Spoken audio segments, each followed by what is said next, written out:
And now closing their 1 minute gap at 210 knots and 2,000 feet, 3 big VC-10s from Bryce Norton, numbers 10 and 101 squadrons, and on their wingtips 2 Tornadoes of 13 squadron from Honington.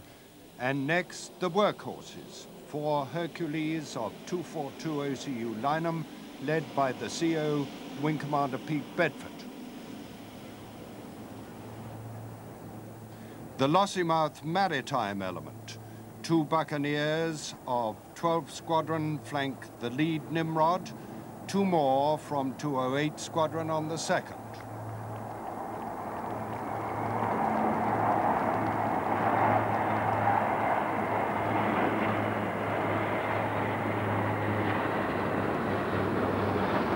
Now a mixed bag, 4 Canberras from 331 at Whitton, and 2 BAE 125s from 32 Squadron at Northolt, the government communication flight.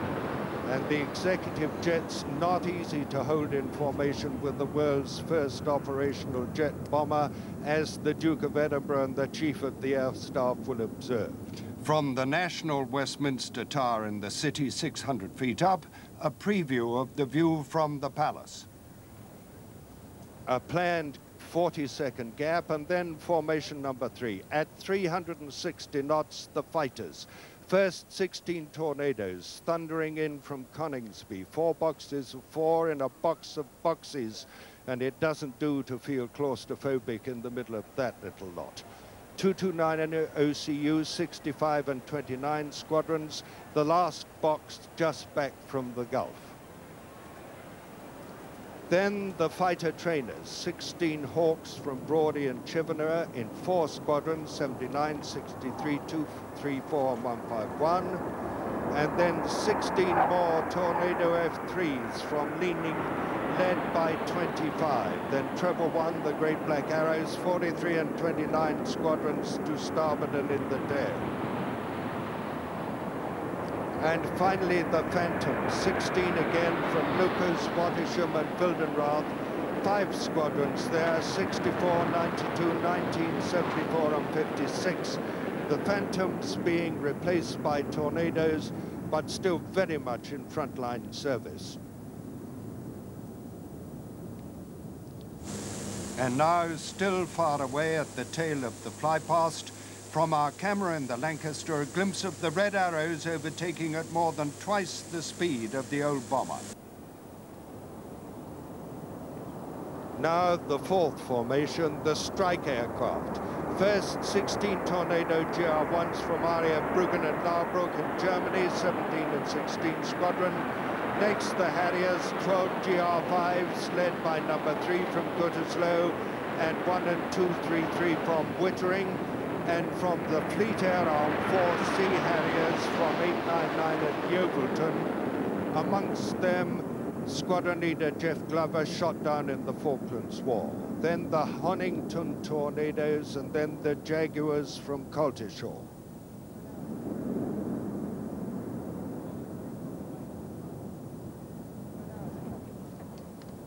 And now, 50 seconds behind the Jaguars and closing down to 1,000 feet, the Red Arrows and their Hawks approaching the triumphant end of a particularly distinguished and busy season.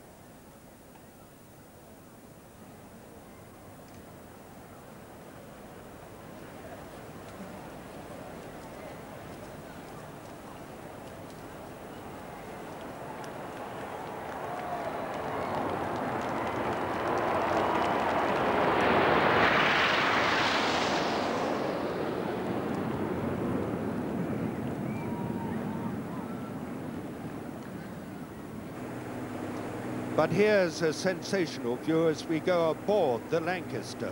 Squadron Leader Colin Patterson, the officer in charge of the flight in every sense, and his co-pilot Squadron Leader Mike Chatterton at 750 feet, symbolically alone. It's 4 Merlins growling in at 150 knots. The memorial flight's pride and joy, City of Lincoln, representing the epic deeds of Bomber Command in the battle and throughout the war, described by that great man of British aviation, Sir George Edwards, as an aircraft designed by engineers and built by craftsmen and women for heroes to fly.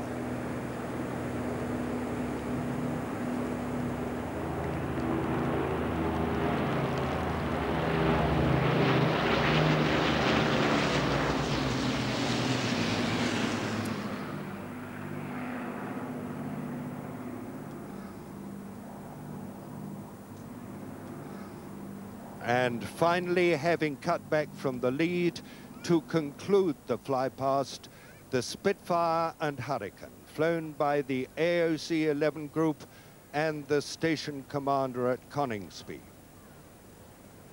And here they come to salute Her Majesty in the time-honored style of the fighter pilot.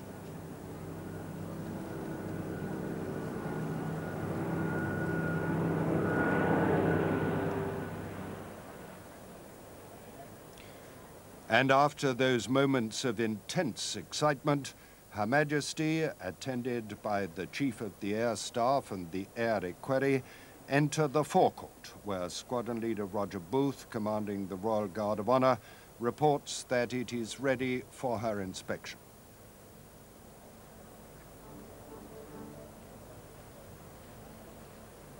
The Queen's Colour Squadron, familiar, of course, with great occasions.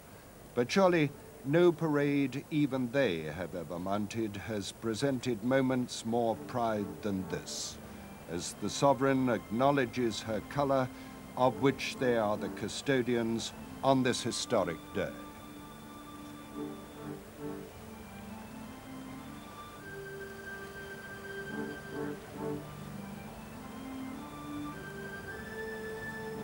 And further to mark this 50th anniversary, the squadron is mounting the Palace Guard for the current period of duty.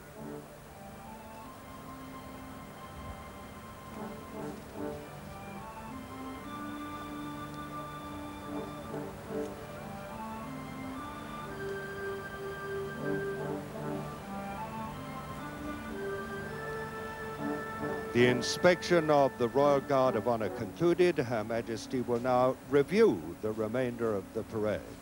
Parade Commander Group Captain Joe French joins the Chief of the Air Staff in attendance, and His Royal Highness the Duke of Edinburgh is escorted by Wing Commander Peter Story.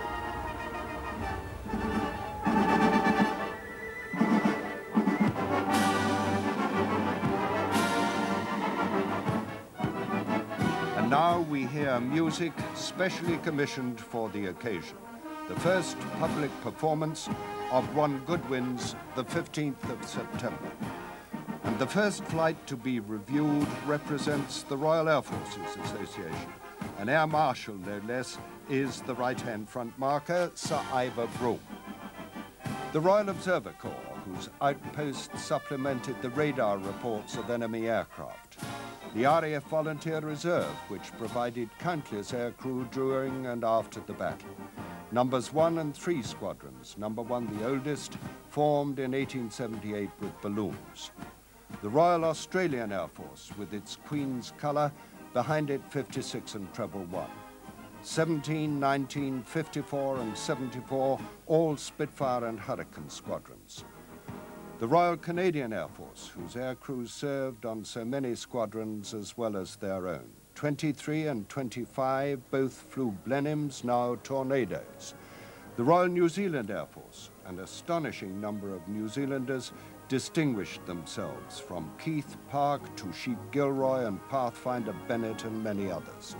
29, another Blenheim squadron. 32, now based at Northolt, the last Battle of Britain airfield still operational. Behind them 72 and 85. The Royal Auxiliary Air Force, the legendary and heroic Amateurs. 41 and 43 squadrons against Spitfires and Hurricanes. The Provo, the SBs, and the Women's Royal Air Force. The youth of today, the ATC, and the University Air Squadrons. And now, what will be for many an unforgettable experience.